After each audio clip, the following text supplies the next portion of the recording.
So I often get questions, usually from the neurotypical wife, about their Asperger's husband. The questions are similar to something like this. It's like, why is it so difficult to have a meaningful, deep relationship with someone on the autism spectrum? And why do things seem to deteriorate over time? Basically, what goes on is in the early going of the relationship, if she is the neurotypical, and we'll say that he has the high functioning autism, she is his special interest. And the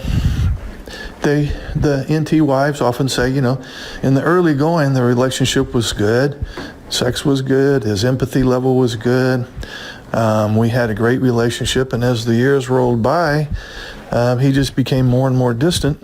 So what happens after the first few years of marriage, at least what I have experienced in counseling couples, is he kind of drifts away from the relationship and gets more involved with his special interests.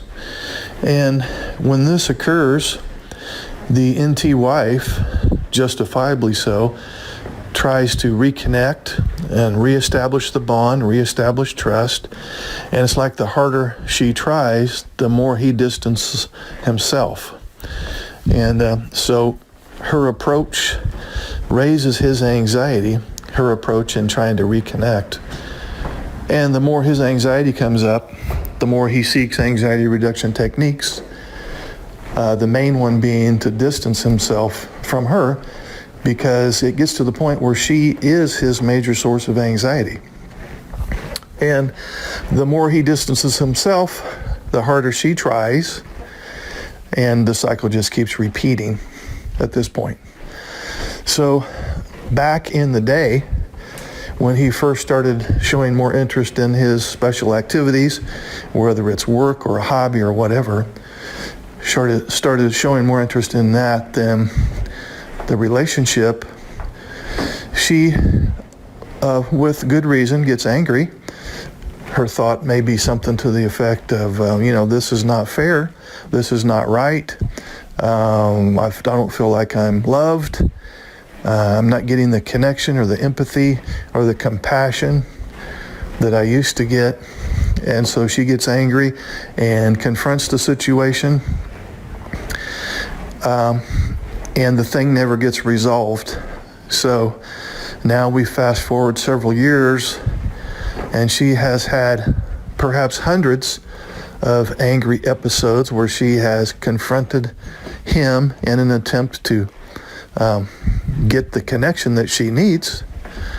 And these angry episodes have piled up over the years, and they have turned hard in the form of resentment.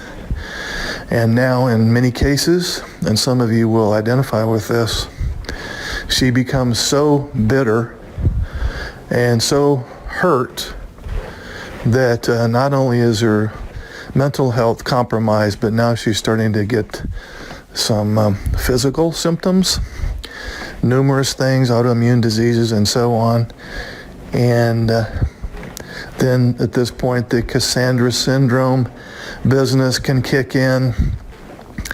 And so she's desperate, and she gets online and she researches, and she comes across this thing called Asperger's syndrome or high functioning autism, and she goes, this is it. This is why we've had such a disconnect over the years. And she researches, and she's convinced, and she's probably right, quite honestly.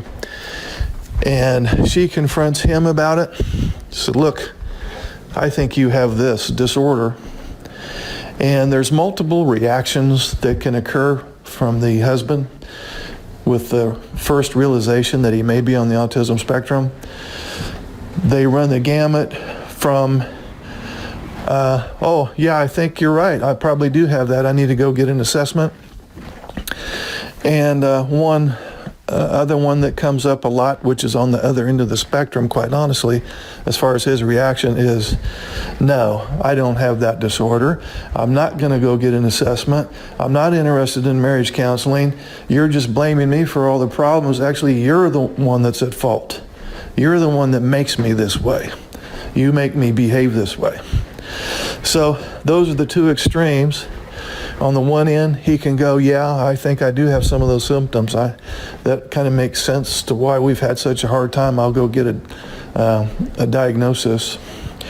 All the way to the other end, which he refuses to even accept the possibility that he has it and blames her for the problems.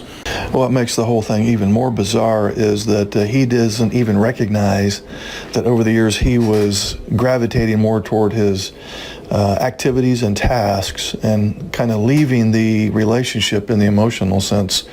And so whenever she confronts him about that, he feels attacked because he honestly doesn't see that he has done anything wrong. But you know, that's his truth. That's how he sees things, and the NT wife has her filter as well. So the whole thing seems to stem from, I'm just going to call it emotional blindness, for lack of a better term. It's kind of, he has the inability to identify and describe emotions experienced by himself and also in others. So it's kind of a problem in the sense of he lacks emotional awareness. Social attachment in the deepest form of attachment is difficult for him. Relating to others interpersonally is difficult unless it's work-oriented or has something to do with the task. They have difficulty distinguishing and appreciating the emotions of others, which often leads the NT wife to feel like he's very unempathic and very ineffective in how he responds emotionally. So with this emotional blindness, it can create interpersonal problems because the man with high functioning autism or Asperger's tends to avoid emotionally close relationships in general, especially with very tricky, messy relationships with his significant other. And I use the term messy because some of these men believe that the relationship has gotten so complicated over the years that it's like doing calculus. And he's utterly confused and baffled and honestly is feeling a huge amount of toxic guilt about the whole thing. He wants to please her. I've never met one man on the autism spectrum that said, yeah, I'm just out to get revenge and make my wife as miserable as possible. They really want to please. In many cases, they just simply don't know how to meet her needs. So one thing I hear from NT wives a lot is they say, yeah, as long as the conversations are very superficial, you know, like about the weather or how to do the laundry or something, you know, with respect to mundane everyday tasks. And she says, we get along pretty good, but if the conversation goes deep at all with respect to problem solving in the relationship or some kind of conflict resolution, she will say, that's where I lose him. And he either agrees with me just to get me to shut up but never follows through, or he just leaves and he doesn't want to have any discussion there. But the good news is that there are ways to come up with a communication style or a problem-solving process such that the NT wife is getting some emotional reciprocity that she is starved for at this point without raising his anxiety, which causes him to shut down. But traditional marriage counseling will not accomplish that goal.